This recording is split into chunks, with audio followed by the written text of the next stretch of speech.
7절까지 말씀입니다.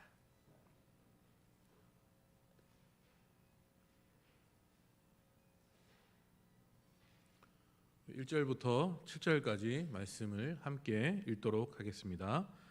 그때 제자가 더 많아졌는데 헬라파 유대인들이 자기의 가부들이 매일의 구제에 빠짐으로 히브리파 사람을 원망하니 12사도가 모든 제자를 불러 이르되 우리가 하나님의 말씀을 제쳐놓고 접대를 일삼는 것이 마땅하지 아니하니 형제들아 너희 가운데 성령과 지혜가 충만하여 칭찬받는 사람 7을 택하라. 우리가 이 일을 그들에게 맡기고 우리는 오로지 기도하는 일과 말씀 사역에 힘쓰리라 하니 온 무리가 이 말을 기뻐하여 믿음과 성령이 충만한 사람 스데반과 또 빌립과 브로고로와 니가노르와 디몬과 바베나와 유대에 입교했던 안디옥 사람 니골라를 택하여 사도들 앞에 세우니 사도들이 기도하고 그들에게 안수하니라. 하나님의 말씀이 점점 왕성하여 예루살렘에 있는 제자의 수가 더 심히 많아지고 허다한 제사장의 무리도 이 도에 복종하니라. 아멘. 이상하게 사람들이 있는 곳에는 꼭 언제나 문제가 발생하기 마련입니다. 어떤 집단이든 문제가 전혀 없는 집단은 찾아보기 어려울 것 같습니다. 우리는 뉴스를 통해서 사회 여러 문제에 관한 소식을 들었습니다. 오늘도 이런 문제의 소식을 들을 것이고 또 내일도 계속해서 문제의 소식을 듣게 될 것입니다. 이것은 어떻게 보면 어쩔 수 없는 일이 된다라는 것이죠. 사람들이 모여 있기 때문에 문제가 발생할 수밖에 없다라는 것입니다. 그냥 기계라면 문제가 없을 것입니다. 문제가 있어봤자 그냥 고장 나는 것이 전부일 것입니다. 하지만 사람은 기계가 아니라는 것이죠. 사람은 개개인 다 다른 인격과 개성을 지닌 존재입니다. 그렇기 때문에 이 사람들이 모인 곳에서는 문제가 발생할 수밖에 없습니다. 이것은 교회에서도 마찬가지라는 것이죠. 교회가 어떤 곳입니까? 교회는 하나님을 믿는 사람들이 모인 곳이 바로 교회입니다. 그렇기 때문에 교회에서는 문제가 없어야 한다고 생각할 수도 있습니다. 그런데 그렇지 않다라는 것이죠. 교회도 세상 사회와 그리 다르지 않다라는 것입니다. 어떤 때는 세상보다 더 심할 때도 있습니다. 역시 그것은 당연한 것입니다. 사람들이 모여 있기 때문이다라는 것이죠. 만약 교회이기 때문에 아무런 문제가 없어야 한다고 생각한다면 그것은 교만일 것입니다. 우리는 하나님을 믿는 사람이지만 하나님처럼 완전한 존재가 아니다라는 것이죠. 우리는 여전히 부족하고 나약하고 흠이 많은 존재입니다. 그렇기 때문에 자신의 부족함을 인정하고 하나님 앞에서 낮아지고 겸손해야 하는 것이 성도의 모습일 것입니다. 교회가 완전하고 교회 다니는 사람은 완벽할 것이라는 잘못된 기대가 많은 이들에게 실망감을 주었습니다. 그래서 그 실망감으로 교회를 떠나버리는 경우도 아주 많이 있다는 것이죠. 어쨌든 교회도 이 사람들이 모이는 곳이기에 많은 문제를 안고 있습니다. 사람들이 사는 곳이기에 관계의 문제 등 여러 가지의 문제가 생기는 것은 어쩌면 당연한 것이 아닐까 생각이 되어집니다. 오늘 본문의 예루살렘 교회도 그러했습니다. 예수님 승천 이후에 성령께서 임하시고 예루살렘 교회는 날마다 믿는 자들이 더하게 되었습니다. 그런데 예상치 못한 이런저런 문제들이 교회에 발생하게 된 것입니다. 본문은 이러한 문제를 극복하는 모습이 그려지고 있는 것이죠. 이들은 문제가 있었고 또 문제의 본질이 무엇인지를 잘 알았습니다. 그리고 문제의 해결을 시도했고 또 만족할 만한 성과를 거두게 되었습니다. 예루살렘 교회는 교회 사역의 우선순위가 무엇이어야 하는가를 제시하면서 또 교회가 시험과 환난에 직면했을 때에는 문제가 발생했을 때에 교회는 어떻게 위기를 극복할 것인가를 잘 보여주고 있습니다. 초대교회 교인들은 처음부터 많은 어려움과 박해를 겪어야만 했습니다. 그래서 그들은 눈물로 하나님의 도움을 간구하면서 자신들의 고통을 호소할 수밖에 없었습니다. 많은 어려움과 핍박이 여전했지만 하나님의 돌보심으로 초대교회는 신앙의 안정을 점점 찾게 되었습니다. 그리고 어려움 속에서도 그 어려움을 이기고 교회는 더욱더 성장해 나갔습니다. 하지만 교회가 성장하면서부터 예루살렘에는 예상치 못한 문제가 발생하게 되었습니다. 밖으로부터는 핍박과 고난 속에서도 교회가 급속히 성장하였는데 오히려 성장하면서 교회 안에서부터 다른 문제가 발생한 것입니다. 그 이유는 사람이 많아지다 보니까 교회 안에서 의도치 않게 계층이 나누어지고 자연스럽게 계층 간의 차별이 생겨나게 되었습니다. 자신들이 소외당하고 있다라고 생각하는 무리가 생겨나게 된 것이죠. 그리고 차별받는 이들과 그렇지 않는 이들 사이에 갈등이 점점 더 생기게 되었습니다. 예수님께서는 서로 사랑하고 용납하라고 가르치셨는데 그 가르침을 따르는 무리가 교회인데 그 교회의 갈등과 미움이 발생한 것이었습니다. 그렇기 때문에 이 문제는 반드시 해결해야만 하는 것이었습니다. 만약 이 문제가 해결되지 않는다면 예수님께서 가장 크고 중요하다고 말씀하신 계명을 교회가 지키지 못하고 있는 것이 되는 것이기 때문에 문제는 반드시 해결되어야 하는 것이죠. 우리 다 함께 1절 말씀을 한번 읽어 보시겠습니다. 그때 제자가 더 많아졌는데 헬라파 유대인들이 자기의 가부들이 매일의 구제에 빠짐으로 히브리파 사람을 원망하니. 본문을 보니까 갑자기 늘어난 성도 중에 헬라파 유대인들이 있었습니다. 이 헬라파 유대인들은 팔레스타인 밖에서 자란 후 나중에 기독교로 개종한 사람들이었습니다. 원래 예루살렘의 사람이 아니라 외지인으로서 예루살렘에 정착한 것입니다. 그렇기 때문에 경제적인 기반이 히브리파 사람들보다 더 취약하였던 것이죠. 그런데 이들이 정통 히브리파 사람들로부터 차별을 받았다라는 것이었습니다. 당시 교회에는 어려운 상황의 가부들을 위하여서 구제하고 나누어 주었는데 그 나눔에 헬라파 가부들이 소외되어 버렸습니다. 이것은 고의였을 수도 있고 아니면 실수일 수도 있습니다. 어쨌든 같은 교회 안에서 헬라파의 과부들만 구제해서 빠져버렸으니 헬라파 과부들이 동등한 대우를 받지 못한다는 불만이 생겨났던 것이었습니다. 그리고 그것은 히브리파 사람들을 향한 원망이 되어버렸습니다. 이러한 상황을 고민하던 12사도가 사역의 우선순위를 정하게 됩니다. 우리 본문 2절 말씀을 함께 읽어보겠습니다. 12사도가 모든 제자를 불러 이르되 우리가 하나님의 말씀을 제쳐놓고 접대를 일삼는 것이 마땅하지 아니하니. 이처럼 목회자의 주 임무가 무엇이었는가 이들은 발견하게 되는 것이죠. 목회자의 주 임무는 바로 말씀 선포입니다. 신방이나 상담 등 여러 가지 임무가 있을 수도 있습니다. 하지만 누가 뭐라고 해도 이 목회자의 최우선적인 임무는 말씀이다라는 것이죠.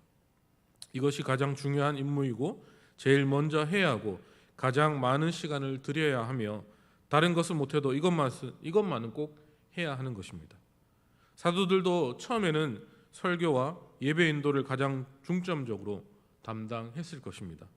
하지만 모임이 커지면서 부수적인 일에 시간을 많이 소모하게 되었던 것이었습니다.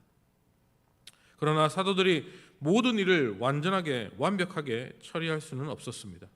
그 이유는 믿는 사람들이 늘어나게 되면 사도들은 그만큼 바빠졌기 때문입니다. 그래서 1절과 같은 문제가 발생하는 것이죠. 부수적인 일들을 처리해야 할 상황이 자주 발생하게 되고 또 그러다 보니까 자신들의 주 임무인 말씀 선포에도 온 힘을 쏟지 못하게 된 것입니다. 그래서 사도들이 더 이상은 이렇게 하면 큰일 나겠다 싶어서 사도들이 결단을 내립니다. 사도들이 하나님의 말씀을 제쳐놓고 접대를 일삼는 것이 마땅하지 않다라고 결론을 내린 것이었죠. 이 사도들은 문제의 핵심을 보게 되었습니다. 즉 하나님을 기쁘시게 해드리기 위해서는 자신들이 구제 업무에 매달리는 것보다 사도들은 말씀 연구에 더 전념해야 한다는 결론을 내린 것입니다. 다른 일 때문에 말씀을 제쳐 놓을 수 없다라는 것을 판단하고 그렇게 하기로 결단을 하고 있는 것이죠. 그렇다고 사도들이 교회 속에서의 문제, 계층 간의 갈등 문제를 회피하려거나 무시하려고 했던 것은 아니었습니다. 사도들은 자신들이 기도와 말씀에 집중할 수 있기 위해서라도 교회가 당면한 문제 해결을 위해 노력해야 한다는 것이죠. 그리고 어떻게 하면 그 문제를 해결할 수 있을까 고민하고 생각하고, 그래서 문제를 해결하기 위하여서 해결책을 제시하고 있습니다. 우리 본문 3절과 4절 말씀을 함께 읽어보겠습니다. 형제들아, 너희 가운데 성령과 지혜가 충만하여 칭찬받는 사람 7을 택하라. 우리가 이 일을 그들에게 맡기고 우리는 오로지 기도하는 일과 말씀 사역에 힘쓰리라 하니. 그 해결책은 교회의 갈등을 해결하기 위해 필요한 사람을 따로 세우겠다라는 것이죠. 성령과 지혜가 충만하고 사람들에게 칭찬 듣는 7사람을 선택하여서 그들에게 구제의 일을 감당하게 하면서 문제를 해결하겠다라는 것이었습니다. 이처럼 사도들은 하나님의 성령으로 충만한 사람을 세우겠다라고 말하고 있습니다. 이것이 가장 중요한 것이죠. 그들은 하나님의 영으로 충만했기 때문에 하나님의 일을 이해하고 또 그 일을 기쁨으로 감당할 수 있는 것이었습니다. 또한 사도들은 실무적 능력이 많은 사람을 필요로 했습니다. 그래서 지혜가 충만한 사람을 선택하겠다라는 것이었다라는 거죠. 성경에서는 지혜와 지식을 따로 구분해서 사용하는 경우가 많이 있습니다. 지식은 학식적인 것을 말한다면 지혜는 일 처리와 관계에서의 슬기로움을 말한다고 할 수 있습니다. 실제로 일을 잘한다라는 것이죠. 그러면서 사람들 사이에서 평판이 좋은 사람을 선택하기로 합니다. 사람들 사이에서 평판이 좋다는 것은 그만큼 관계를 잘 한다라는 의미입니다. 사람을 접대하며 나누는 일을 하기 위해서는 너무나도 필요한 자질이 바로 관계이다라는 것이죠.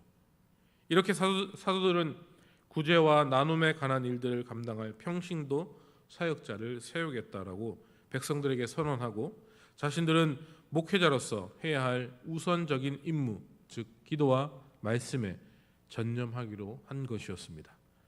이러한 사도들의 해결책에 대해서 성도들은 기쁨으로 동의하고 있습니다. 우리 본문 5절과 6절 말씀을 다 함께 읽어보시겠습니다. 온 무리가 이 말을 기뻐하여 믿음과 성령이 충만한 사람 스데반과 또 빌립과 브로고노와 니가노르와 디몬과 바베나와 유대교에 입교했던 안디옥 사람 니골라를 택하여 사도들 앞에 세우니 사도들이 기도하고 그들에게 안수하니라. 온 무리가 이 사도들의 말에 기뻐하고 순종했다라고 기록하고 있습니다. 그리고 사도들이 제시한 조건과 합당한 사람 7을 선택하였습니다. 사도들이 제시한 사역의 우선순위에 대하여서 일반 성도들도 이해하고 합당하게 생각해서 사도들의 사역을 존중하고 순종했다라고 말씀하고 있는 것이죠. 교회는 이렇게 조직적인 면에서 조금씩 체계를 갖추게 되었습니다. 그리고 그것에 맞게 사역에 대한 역할 분담과 우선순위가 이루어지고 있었습니다. 이렇게 변화하는 교회 사역의 결과는 놀라운 것이었습니다. 우리 본문 7절 말씀을 다 같이 읽어보시겠습니다. 하나님의 말씀이 점점 왕성하여 예루살렘에 있는 제자의 수가 더 심히 많아지고 허다한 제사장의 무리도 이 도에 복종하니라. 교회 사역의 놀라운 변화는 하나님의 말씀이 점점점 왕성해진 것입니다. 이것은 너무나 당연한 결과가 아닌가 생각되어집니다. 목회자들이 다른 일에 신경 쓰지 않고 말씀과 기도에만 전념하는데 말씀이 깊어지고 견고해지는 것은 당연한 것이었습니다. 또한 새롭게 세워진 7명의 사역자들은 당연히 구제의 일을 최선을 다하여서 지혜롭게 감당했을 것입니다. 사도들이 그 일을 했을 때보다 더 꼼꼼하게 잘 처리하지 않았겠는가 하는 생각이 듭니다. 교회 속의 문제거리였던 헬라파와 히브리파의 갈등도 점점 완화되고 결국 해결되어졌을 것입니다. 안으로 성도들 간의 관계가 안정적이게 되니까 밖으로 기쁘게 하나님의 말씀을 전파했을 것입니다. 그리고 밖에서 교회를 지켜보는 이들도 세상에서 볼 수 없는 교회의 화목함이 부러웠을 것이고 또 그러한 교회 일원이 되고픈 마음이 자연스럽게 생겼을 것입니다. 그래서 더 많은 사람들이 교회로 모이게 되었다라는 것이었죠. 초대교회는 교회가 세상에 드러내야 할 모습이 어떠한 것인지를 분명하게 알게 해주고 있습니다. 교회는 이 그리스도의 사랑, 그리스도의 평화를 세상에 나타내어야 하는 것이 교회입니다. 그 이유는 교회는 하나님을 믿는 사람들의 모임이기 때문이다라는 것이죠. 교회는 예배하는 것이 우선이고 하나님의 말씀을 듣고 그 말씀대로 살아가는 것이 우선이 되어야 하는 것이 바로 교회입니다. 그렇게 주님의 길을 걸으며 하나님께 영광이 되는 것이 교회의 우선순위가 되어야 한다라는 것이죠. 하나님께 영광이 되지 않는다면, 그것이 본질의 것이 아니라면 교회는 그것을 과감하게 포기하고 중단할 수 있어야 합니다. 교회는 큰 예배당을 건축하는 것이 아니라 하나님께서 기뻐하시는 교회를 세워 나가야 하는 것이 교회의 본 모습입니다. 엄청나게 성장한 교회로 세상에서 유명해지는 것이 아니라 승리하신 그리스도의 이름이 유명해질 수 있도록 세상에 전해야 하는 것입니다. 이것이 교회의 모습입니다. 이 땅에서 잘 되어서 사람들의 부러움을 받으려고 하지 말고 낮아지는 모습으로 사람들을 섬겨야 하는 것이 교회의 모습이 되어야 한다는 것이죠. 저는 특별히 우리 운하교회가 이러한 교회가 되기를 간절히 소망합니다. 운하교회를 생각하면 그리스도의 이름이 드러나고 낮아지는 모습으로 지역사회와 소외된 이웃을 섬기고 특별히 공동체 가운데 힘들고 아파하는 지체를 돌볼 수 있는 교회가 바로 운하교회이기를 소망합니다. 그런 사람이 그런 교회가 될 수 있기를 주님의 이름으로 간절히 소망합니다. 그리하여서 운하교회를 생각하면 하나님의 모습이 드러나고 하나님의 사랑이 넘쳐날 수 있는 그런 교회가 운하교회이기를 간절히 소망합니다.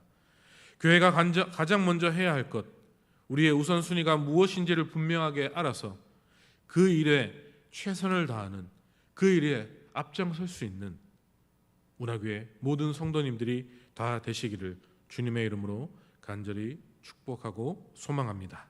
아멘. 기도하시겠습니다.